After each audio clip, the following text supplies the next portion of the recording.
Hiya, babe. Say, how about... Ouch! Does that answer your question, buddy? The Adventures of Maisie, starring Ann Sothern.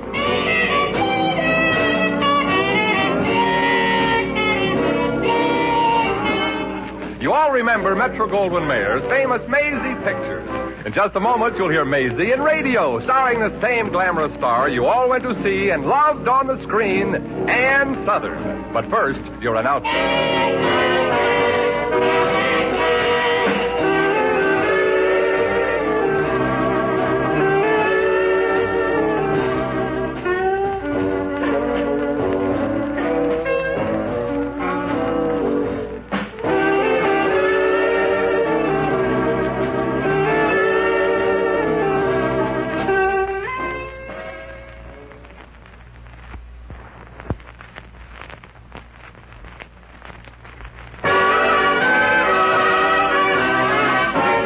Here's Ann Sothern as Maisie.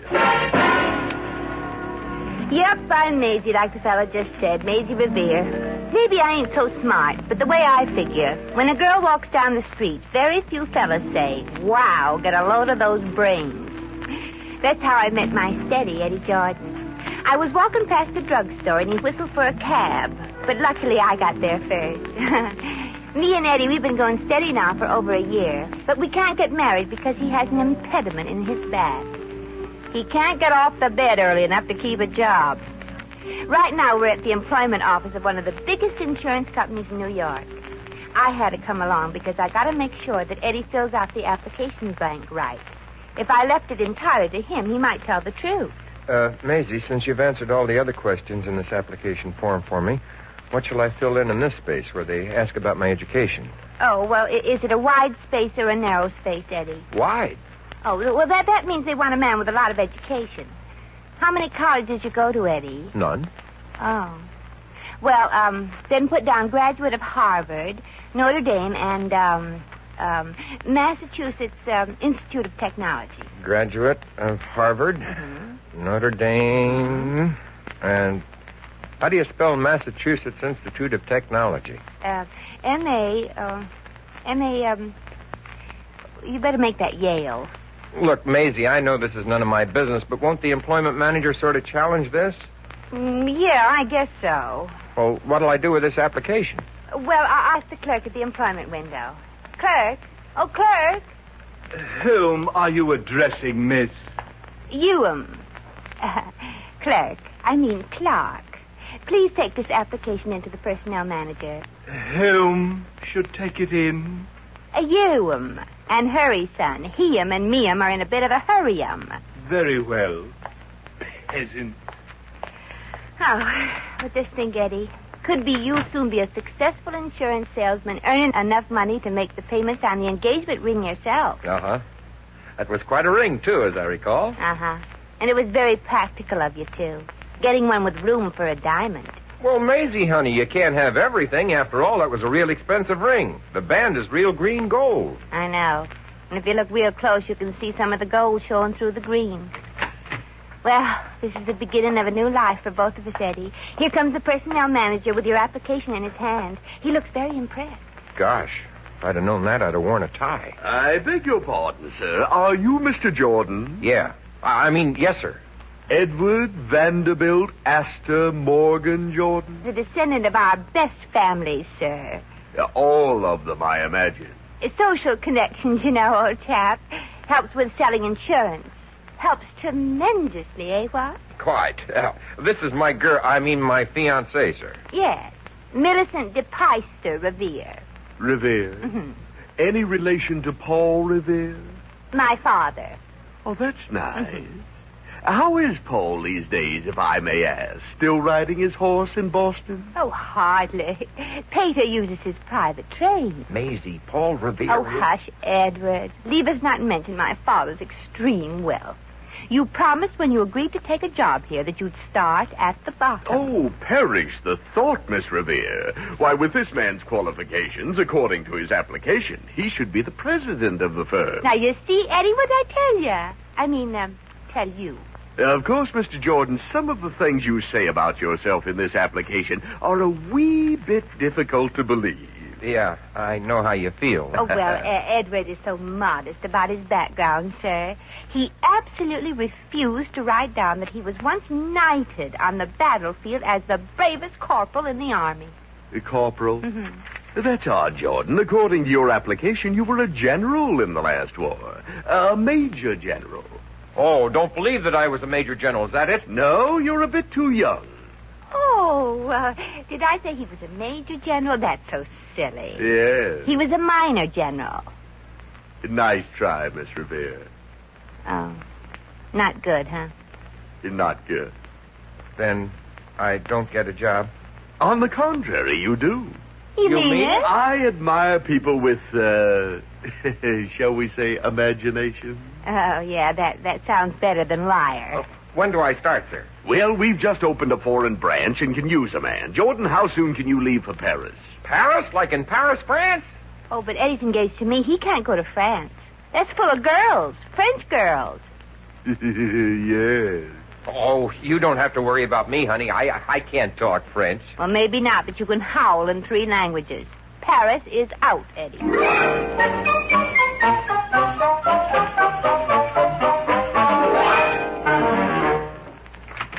Miss Kennedy! Miss Kennedy! Well, Eddie, it looks like the landlady isn't home. Well, this is my lucky day. Sit down here on the sofa, honey. Eddie, you gotta do something. Sure, baby. Sit down. No, I mean about your future and mine, too. And I know you can sell insurance. You mean it's okay for me to go to Paris? No, so stop drooling and listen to me. Now, look, that company we just came from is the biggest outfit in this country. They can use a man who just won't take no for an answer. Come on, baby. Sit down here. Alongside Lover Boy. That's what I mean, Eddie. You're a man who just won't take no for an answer. Now, if you can just apply that determination to selling insurance, any company would buy you. But, Maisie, I've no experience. I can't sell insurance. Have you ever tried? Look, I never tried to lay an egg either, but I know I can't do it. Well, all you need is a little practice. What, to lay an egg? No, selling policies. Now, look, it's simple. Now, you pretend you're the insurance salesman, and I'm the prospective customer. You go out and knock on the door. Okay, but you're wasting my precious energy. You can't sell insurance that way. You can, too. Now, go out and knock. And when I open the door, you put your foot in it so I can't close it. Okay. Gee, this sounds like peachy fun. Here I go.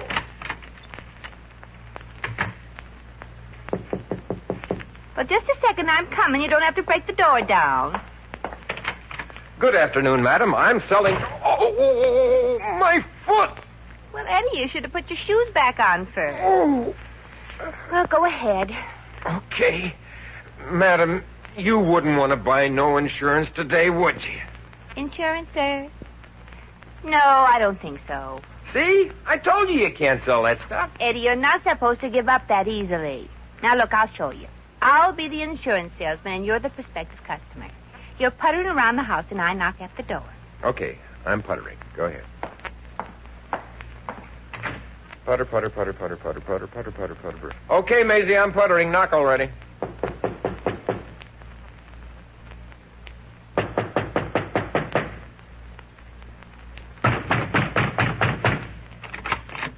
Oh, good afternoon, insurance salesman. Eddie, why'd you let me wait outside so long? I wanted to show you how tough it was. Well, we insurance salesmen never give up.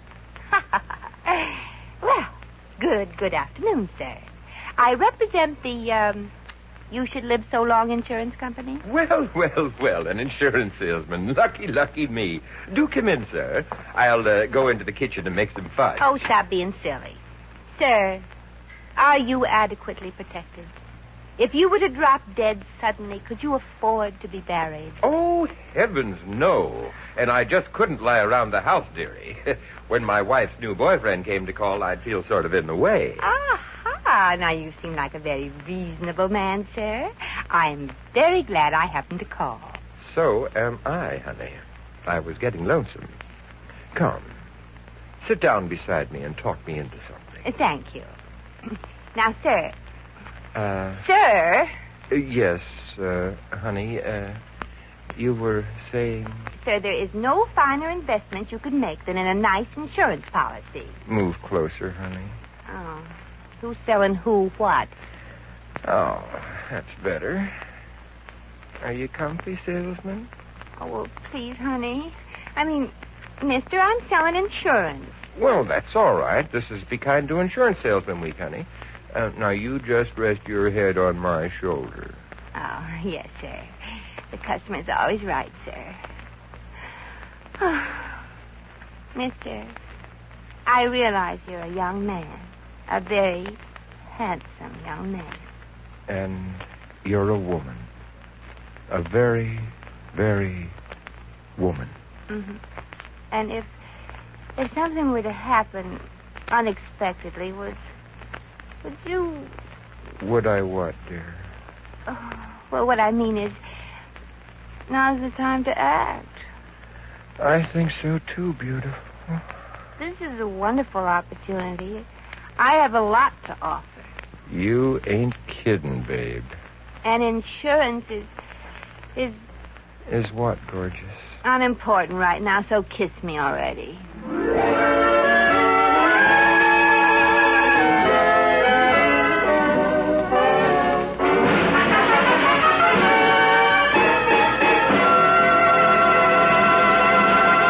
The Adventures of Maisie, starring Ann Sothern, will continue in just a moment.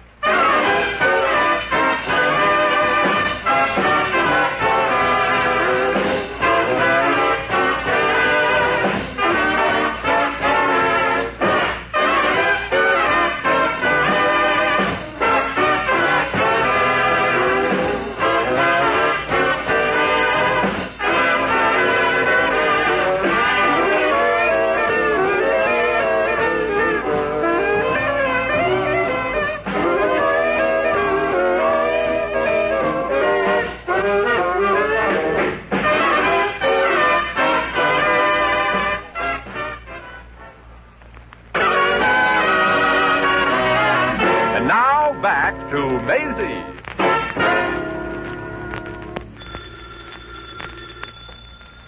Eddie, Yeah, honey. I think the phone's ringing. You want to know something, Maisie? What? You're right. About what, honey? The phone. It's ringing. Eddie, Yeah, hon? tell me again. Tell you what, babe. How beautiful I am. Sure, honey, sure. But tell it to me different this time. I like to hear it different each time. Okay. Maisie, who has the most gorgeous eyes in the world? Mm-hmm. The most beautiful hair and skin? Mm-hmm. The most glorious smile? Now, who in the world can that be? Well, it's me, of course, Eddie. I mean on the phone. Maybe I'd better answer. Oh, Don't go jeepers. away. You think I got rocks in my head? Hello, there's nobody home. Hello, that you, Jordan? This is Roger Bentley, the personnel manager of the Security Insurance Company. I'm sorry, I'm not interested. I got all I can... Bentley! Remember you applied for a job this morning? Jordan, I've got a proposition for you. Well, I'm sorry, Mr. Bentley. I'm not interested in going to Paris, Maisie says. No. This is a job here with the Home Office, Jordan. I've been looking over your application again, and this assignment calls for somebody with your sheer goal. How much, Bentley? Well, Jordan, it's this way. I don't work that cheap. Goodbye. Oh, now, wait a minute. Don't hang up, Jordan. Think of what awaits you. I am. And I don't want to keep her waiting too long. I mean, you can get a great job, fine salary, impressiveness. Sell him and you're set for life. Him? Who's him? J.C. Higginbottom. He's one of the richest men in the country. Why, we've had our men working on him for years to sell him a big policy, but none of them have ever been able to even get in and see. What's that got to do with me? Well, you land Higginbottom, Jordan, sell him an insurance policy, and you can name your own salary. Mr. Bentley, I'm not the kind of guy who waits till the last minute. I'll name my salary right now. I want $100 a week. And you'll get it, too, Jordan. More even with your commission if you get Higginbottom to sign. Oh? Well, what kind of a guy is this Higginbottom? Hell, he's tough, mean, and nasty. Every salesman we've sent to work on him has been thrown out of the office. Sorry, you've got the wrong number. Oh, Mr. Eddie, sit down closer. How's this, honey? Yummy. Now, go ahead. Huh? Well, how beautiful I am. You were up to my smile. Do you remember? Oh, yes. Gee, I hope that Bentley doesn't interrupt again. Maisie, your smile is Bentley? like... Bentley, the personnel manager? Yeah, offered me a job. Maisie, Oh, your lips stop are... with that corny mush, Eddie. What kind of a job? Oh, just a job that pays $100 a week. Maisie, $100 hair... a week? Why, that... Oh, no, Eddie, I won't let you go to Paris for that. There's no future in selling insurance. No, this job was here in New York. Oh. Oh, well, when do you start? I don't. Maisie, Oh, Eddie, tell me all about it. You got to get to work. But I turned him down, Maisie. You see, the job was mine on condition that I sell the policy to a J.C. Higginbottom. And no salesman has ever been able to get in to see him. Until today. Now, look, you're Eddie Jordan. That's good. Certainly. Nothing can stop you once I've made up your mind. Now, you call Mr. Bentley back. Say you accept the challenge. Look, Maisie, I don't want to have any fights with you. You don't? No. So I'll go sell Higginbottom a policy.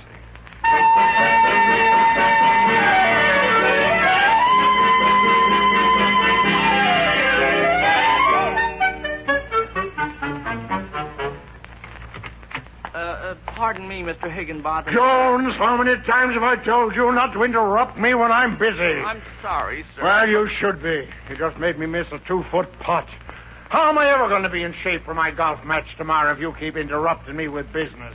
But, sir, there's a gentleman out here, a Mr. Edward Jordan. He says he has $1 million deal for you. Jones, I've told you time and time again not to bother me with things like that. This golf game today is important to me. We're playing for a nickel a hole. That ain't peanuts. Yes, sir. Sorry, sir. I hope you win tomorrow's match, sir. Well, I'd better win, Jones. My doctor told me to relax and play some golf. And I'm going to relax if it kills me. Now go away. Now, how did that golf pro say I should do it again? Oh, yeah. Head down, feet 1, 2, 3, 4 inches apart. Shoulders back, eye on the ball. Relax. Relax. Relax now, Donya. Here I go now. Oh, good afternoon, Mr. Higginbottom. Me? Oh, you missed. Too bad. Not completely. I did knock your hat off. Young man, how dare you disturb my backswing? Sorry, Higgy, old boy. I'm Eddie Jordan. Oh, yes, $1 million proposition. Sit down, Jordan. Have a cigar. Oh, thank you, Mr. Higginbottom. Mr. Higginbottom, I'm selling insurance. Give me back that cigar. Good day, Jordan. I got important work to do. 1, 2, 3, 4. Mr. Higginbottom, you don't know what you're missing. I do, too, the ball. Now, if you don't mind, Jordan. Not at all, Higgy, old boy. Just have me that drag. But you... Thank you. Now, your trouble, Higgy lad, is your stance. You address the ball like this. Use the overlapping hand grip and then... Oh! Jordan! Sorry, sir. That window cost me... You did that with the overlapping grip? It's a cinch, Higgy. The whole trick is in the wrist. Now, about that policy... wrist. I got to try that wrist. Mr. Higginbottom, have you given any thought to the future? What will happen to your poor wife if you said... No, Higgy. What? Grip the club up high. Oh, hi. That's it. Yeah. Now, suppose you should drop dead suddenly. A left arm straight out now, Higgy. Like that? Yeah. Now, if you should kick off... That's it. If you should kick off... Now, let her go. Yeah. 4!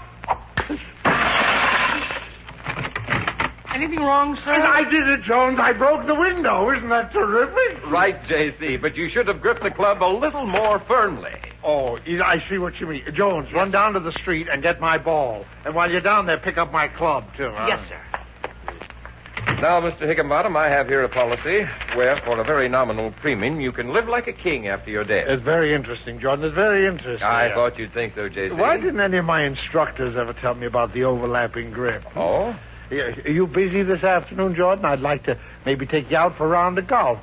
Play around with you, huh? Oh, of course, sir. But now about this policy. What's your handicap, Jordan? 6, Mr. Higginbottom. Of course, I haven't played in years. Oh, that's wonderful. Maybe I can beat you. It's so nice to beat somebody. I mean, you're not scared, are you, Jordan? Oh, no, sir. Now, but the policy... Yeah, later, Jordan, later. What do we play for? A quarter hole?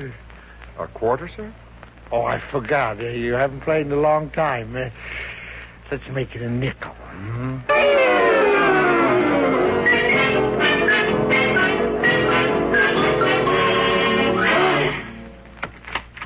Yes, miss. What can I do for you? Did he do it? Did who do what? Well, you know. I do? When did I find out? Oh, stop beating around the bush. I'm Maisie Revere. That means something to me? No, but it does to Eddie Jordan. He's my fella. We're going to be married. Congratulations. Well, that is if Higginbottom buys the policy. Did he? I wouldn't know. Mr. Higginbottom's on the golf course. Oh, well, then Eddie hasn't seen him yet. Oh, Mr. Jordan. Oh, he's with Mr. Higginbottom. They left here just a while ago, arm in arm. Oh, you mean they're buddies? Temporarily. It all depends on who wins the game. Oh, well, then it's a cinch. Eddie's a very good golfer. He never loses, he tells me. Too bad. J.C. thought he had a sucker at last. You mean? J.C. has a violent temper, miss. Very unreasonable. Poor loser and all that sort of thing. Losing, especially at golf, puts him in a very bad temper. Like in a not buying a policy bad temper? Like in that. Now, if Jordan should lose by a miracle... Mm-hmm. Thanks, chum. Where are you going, miss? Down to the golf course. I feel a miracle coming on.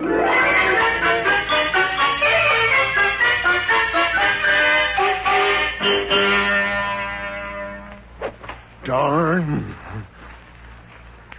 Rats! How many strokes so far on this, old Higgy? 3.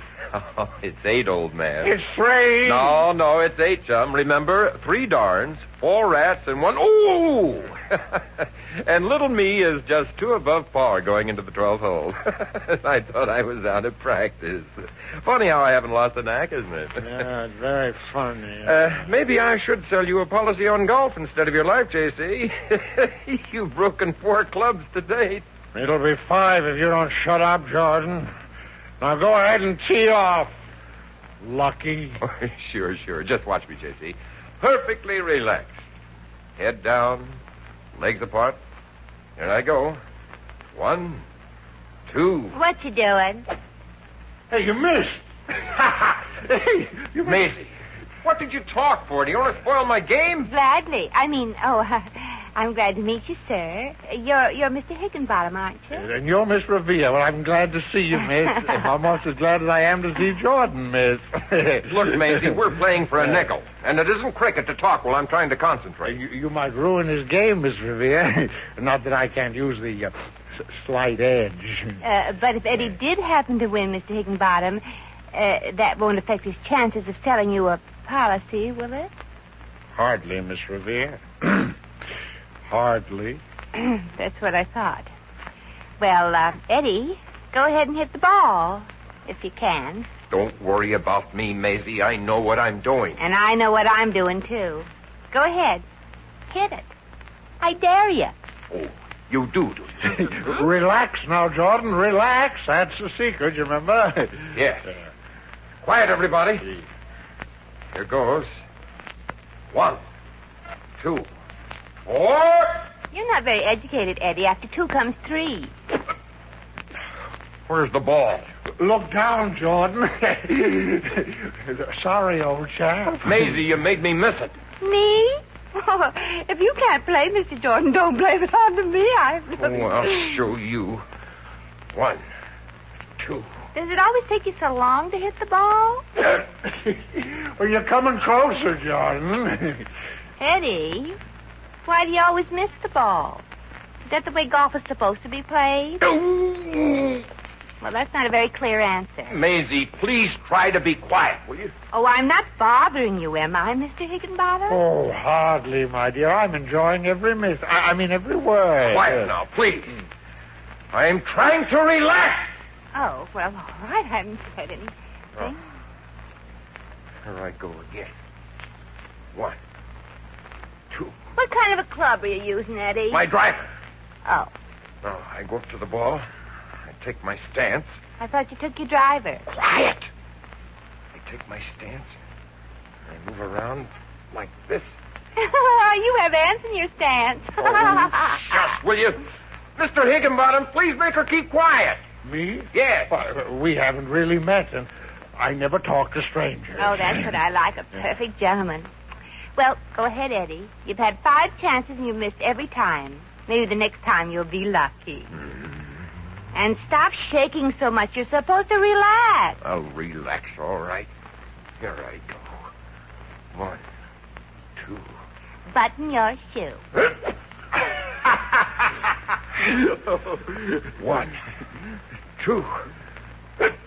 Well, maybe you'd better try some other numbers, Eddie. 1 and 2 seem to be very unlucky for you. I'll hit that ball if it takes all day. Stand back.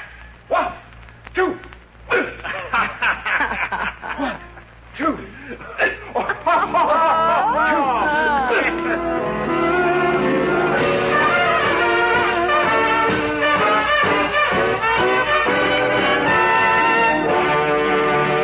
In just a moment, we shall return to the Adventures of Maisie.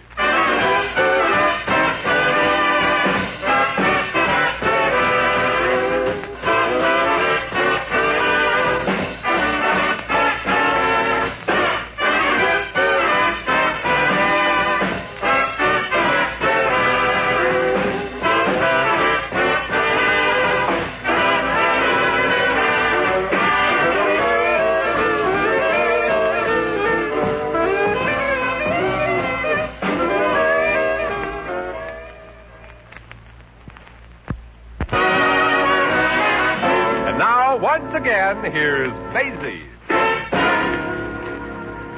Well, Eddie had 35 strokes in that hole. And with me heckling, he almost had another one. By the time he came to the last hole, he didn't need a caddy to find his ball. He needed a lantern. Old J.C. won the match and the nickel. But it cost him a big insurance policy. He was so happy to have finally beaten Eddie that he was more than glad to buy a life policy. I needed a hurricane policy. Because after the game was over, I had to blow in a hurry. But when Eddie cinched that job with the insurance company and realized I did what I did because it was the only way, he forgave me. Well, I got to run home now and get dressed. Tonight, Eddie's taking me to a movie to celebrate. Of course, he suggested a nightclub, but on Eddie's income, that's no fun. The minimum is always his maximum.